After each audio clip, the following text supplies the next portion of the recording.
네, 안녕하세요. 자, HLB를 보도록 하겠습니다. 어제 제가 이제 넥스트 사이언스랑 같이 이제 비교를 하면서 이제 보이지 않는 부분이 있다라는 내용을 가지고 말씀을 드린 내용이 있습니다. 그 부분에 있어서 오늘도 어김없이 좀 저항을 받는 모습인데, 하지만 분명히 다른 부분이 있습니다.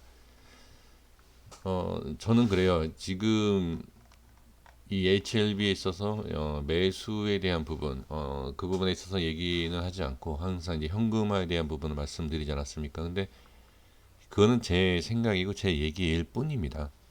분명히 매매를 하시는 분들이 상당히 많고 기대하시는 부분이 상당히 많을 거라고 저는 생각이 듭니다. 지금 이 상황을 본다라고 하면 매수를 한다. 그러니까 이러한 데를 따라갈지는 말고 이런 고점에 대한 부분을 따라가지 말고 차라리 제가 지금 수개월째 말씀을 드리고 있는 게 뭐였죠? 양봉의 매수를 따라가지 말고 음봉에서 해라. 최소한 낮은 금액에서 매수를 하시는 게 좋다라고 제가 계속 말씀을 좀 드리고 있거든요. 그러니까 예를 들면 최근의 모습만 봐도 예, 음봉이 여기 있지 않습니까? 이렇게 음봉만 잡아도 된다라는 거예요. 차라리. 근데 지금 그렇지 않고 계속 확인을 하는 자리를 잡다 보니까 이렇게 좀 안 좋은 그러니까 단타로 봤을 때는 그럽니다. 단기로 봤을 때는요. 지금 모습을 좀 말씀을 드려볼게요. 지금 보면 이 라인대가 왜 이런 모습이 나오는지를 이렇게 지금 일봉이라든지 거래량만 봤을 때는 확인하기가 쉽지가 않습니다. 91,800원. 자, 여기 라인대를 보시면 돼요. 그 다음에 89,100원을 한 분봉으로 볼게요. 자, 분봉으로 보겠습니다.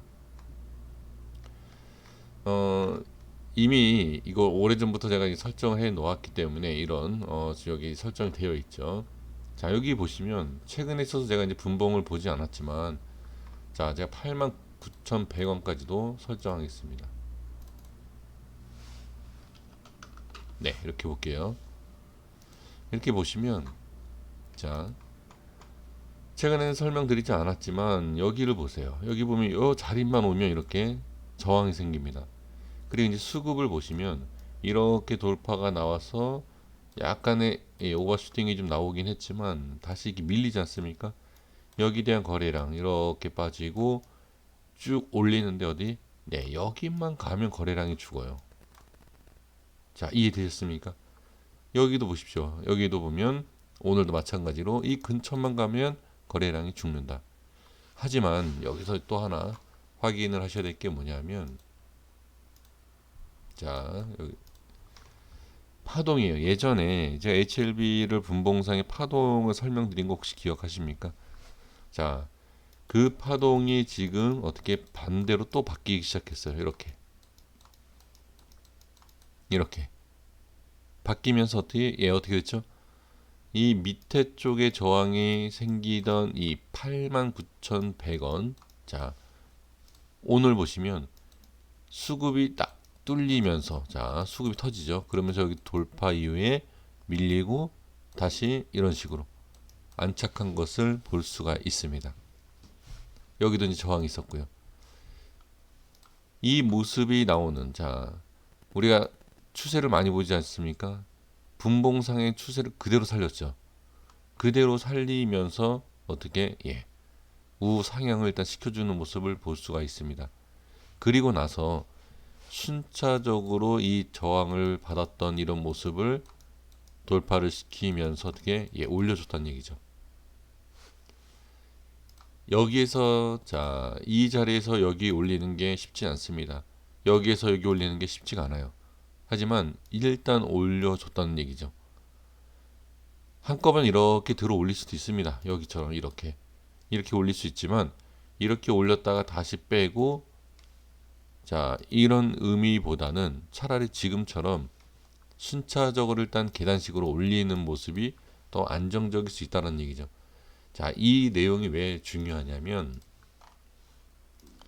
자, 이렇게 저항이 생기는 부분에 있어서 돌파를 하는데 한꺼번에 돌파를 한다. 이 밑에서 돌파한다라고 하면 거래량도 필요하지만 돌파 이후에 수급에 붙이는 게 쉽지가 않다라는 거예요.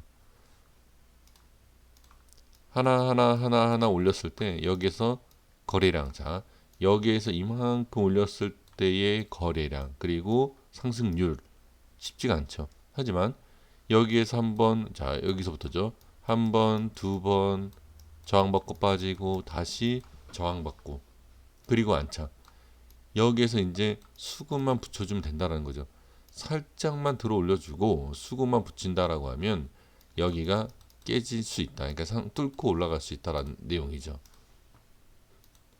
자, 이전에 보면 여기를 이렇게 돌파했을 때의 모습을 잘 보시면 시작 자리가 있어요. 시작 자리.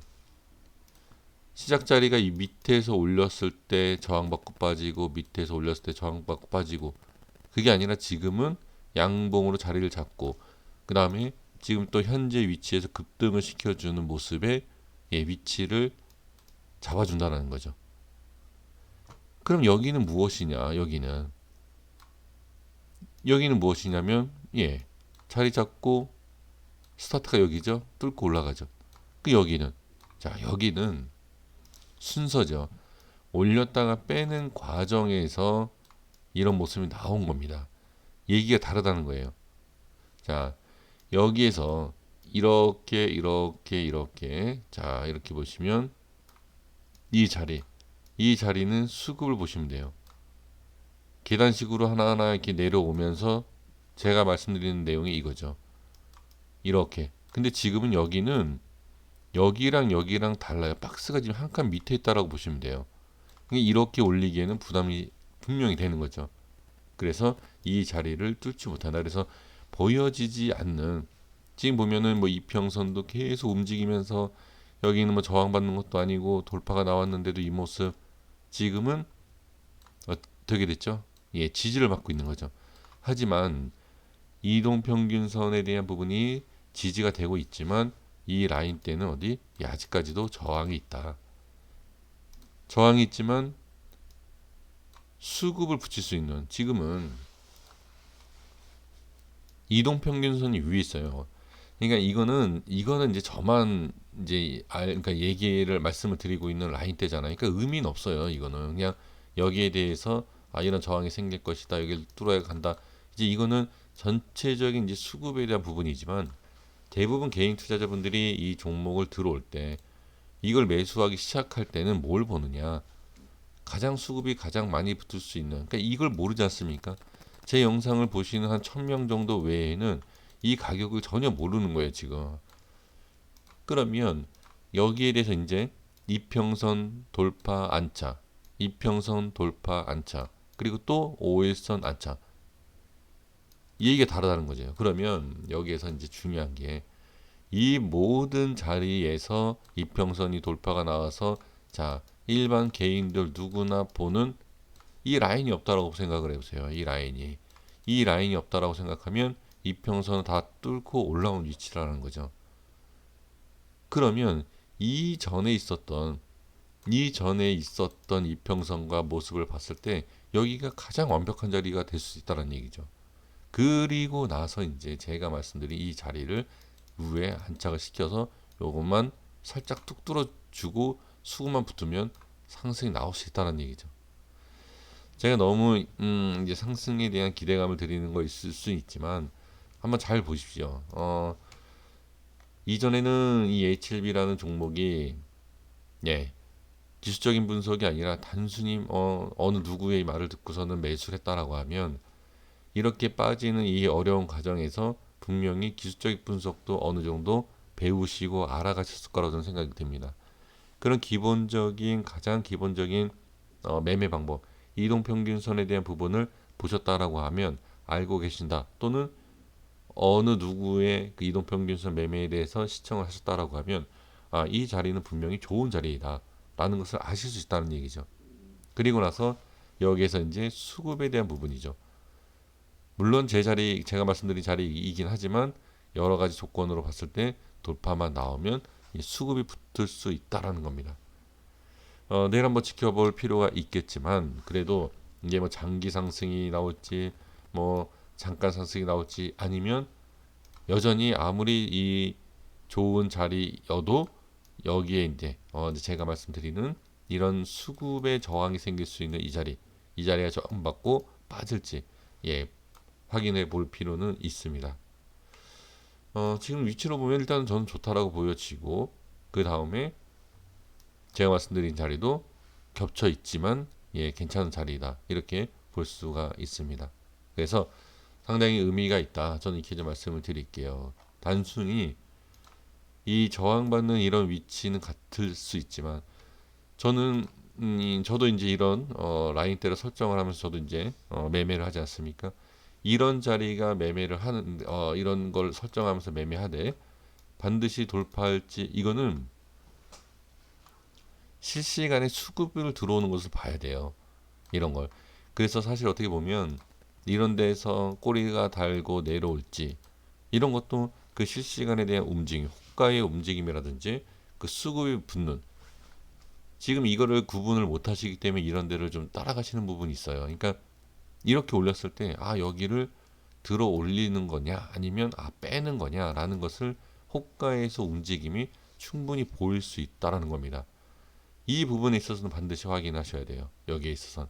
그래서 지금 모습을 본다라고 하면 자 여기에 대한 움직임 호가에 대한 부분 또는 상승을 하는 데 있어서 수급이 붙는지 안 붙는지를 분석하는 구간이 짧아졌다라는 거예요. 짧아졌다.